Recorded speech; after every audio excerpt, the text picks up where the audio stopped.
ساری صاحب پروگرام کی نظامت کر رہے دانش اصری صاحب، آج کے اس پروگرام جس مقصد سے منعقد کیا گیا اس کو بروئے کار لانے کے لیے ادبستان تنظیم کو مبارکباد، جو شہر کے بزرگ شعراء کو اعزاز سے نوازنے کا مبارک کام کیا جانے والا ہے۔ دیگر شعراء کرام اور حاضرین جلسہ، حاضرین پروگرام، بڑی خوشی کی بات ہے کہ ہم ایک سلسلہ جو شعراء اور ادبا یا اہل فن کو نوازنے کا یا ان کی خدمات کا اعتراف کرنے کا ایک سلسلہ بہت برسوں سے چل رہا ہے، وہ سلسلہ قائم ہے اور بڑی خوش اسلوبی کے ساتھ آج پھر اس کو ترتیب دے کے انجام دینے کے قریب پہنچنے والے ہم لوگ ہیں۔ میں اس موقع پہ منتظمین کو بطور خاص مبارکباد دوں گا کہ آپ نے اس اعتراف کے لیے جو ماحول بنایا اس کے لیے آپ مستحق ہیں۔ اپنے شہر کے قلمکاروں کی قدر افزائی ان کے اپنے گھر میں ہوتی ہے، یہ بہت اچھی بات ہے۔ اگر گھر میں قدر ہوتی ہے تو باہر کے لوگ بھی اس کو اہمیت دیتے ہیں۔ میں اس کام کے لیے ادبستان اور ان کے تمام رفقاء کار منتظمین جو برس سے یہ کام انجام دے رہے ہیں مبارکباد دے رہا ہوں۔ جن کو اعزاز دیا جانے والا، جن کے نام کا اعلان ابھی ہوا ہے، میں ان حضرات کو بھی ان کی دیرینہ خدمات کے لیے، شعری خدمات کے لیے مبارکباد دیتا ہوں اور امید رکھتا ہوں کہ انشاءاللہ اس اعتراف کے پروگرام کے بعد ان کی شاعری میں، ان کی خدمات میں اور روانی آئے گی، پختگی تو پہلے ہی آ چکی ہے، ہمہ گیریت انشاءاللہ اور آئے گی۔ اس موقع پہ کچھ ایک باتیں میں جو محسوس کرتا رہتا ہوں، جیسے اب یہ مائک ہے، اس میں بات گشت ہے، تو ہمیں ایک سامع کی حیثیت سے میں بات کر رہا ہوں کہ کسی چیز کی افادیت پہ ہماری نظر ہونی چاہیے کہ اس کی افادیت کیا ہے۔ دیکھا دیکھی، اب جیسے اب یہاں بول رہے ہیں کہ تیز کوئی شعر پڑھیں گے تو وہ کئی بار پھر بعد میں گونجتا رہتا ہے، تو میرے جیسے کمزور سماعت والوں کے لیے تھوڑا سا آزمائش کی گھڑی آ جاتی ہے، اس لیے میں نے یہ عرض کیا۔ تھوڑی دیر میں شعراء کرام کا سلسلہ شروع ہوگا۔ ایک سامع کی حیثیت سے میں بس یہ گزارش کروں گا، میرا حق تو نہیں ہے لیکن یہ گزارش کروں گا کہ مصرے یا اشعار 1 سے 2 بار 3 بار بات ہے۔ ایک میں نے کبھی شعر تو کہا نہیں لیکن شاعروں کو بہت سنا ہے، اور شاعری سنتے ہوئے مجھے سب سے اچھے احمد فراز لگتے ہیں۔ کئی وجہیں ہیں،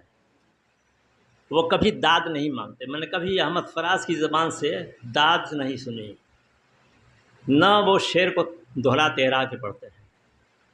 اس کے برخلاف میں نے خمار بارہنکی مرحوم کو دیکھا، راحت اندوری مرحوم کو دیکھا۔ راحت اندوری صاحب کو گنا تو ایک مصرے کو 14 بار انہیں دہرایا،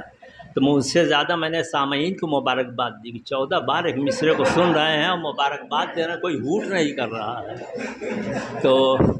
میں آپ سے بس گزارش یہ کروں گا شعراء کرام سے کہ آپ، احمد فراز بھی بہت کامیاب شاعر ہیں، اگر ہم احمد فراز کے طریقے پہ چلیں تو میرا خیال ہے اس سے آپ کی شاعری کا قد بلند ہوگا، اور وقت کی کمی کا جو انہوں نے اشارہ کیا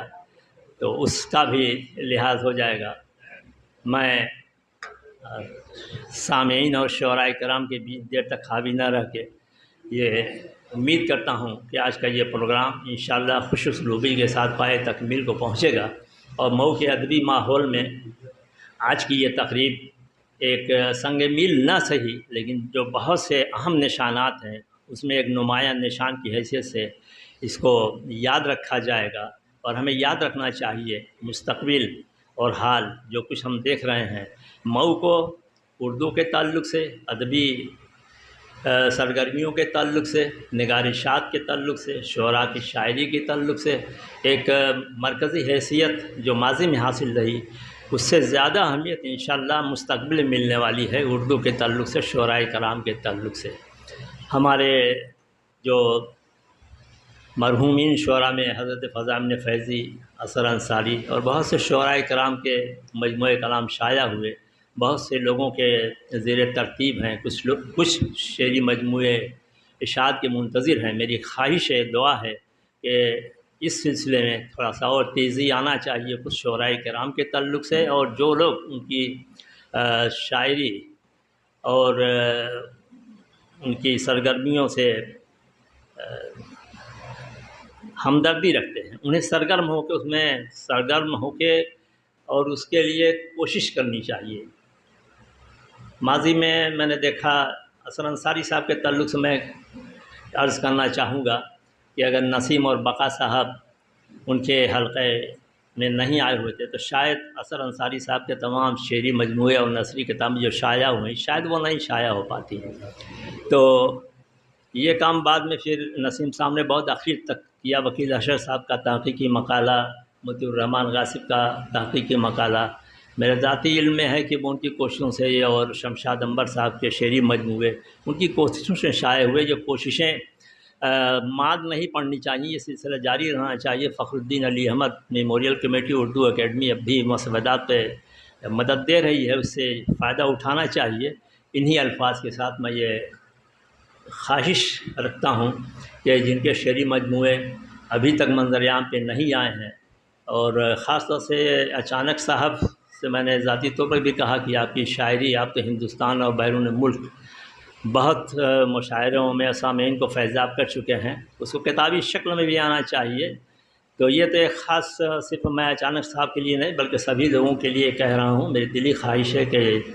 آپ کی شاعری جو مائک سے سامعین تک جاتی ہے وہ کتابی صورت میں بھی منظر عام پہ آئے اور قارئین تک پہنچے، اور اگلی نسلوں کے لیے وہ محفوظ رہے۔ انہی باتوں پہ اپنی بات ختم کرتا ہوں۔ شکریہ، بہت بہت شکریہ۔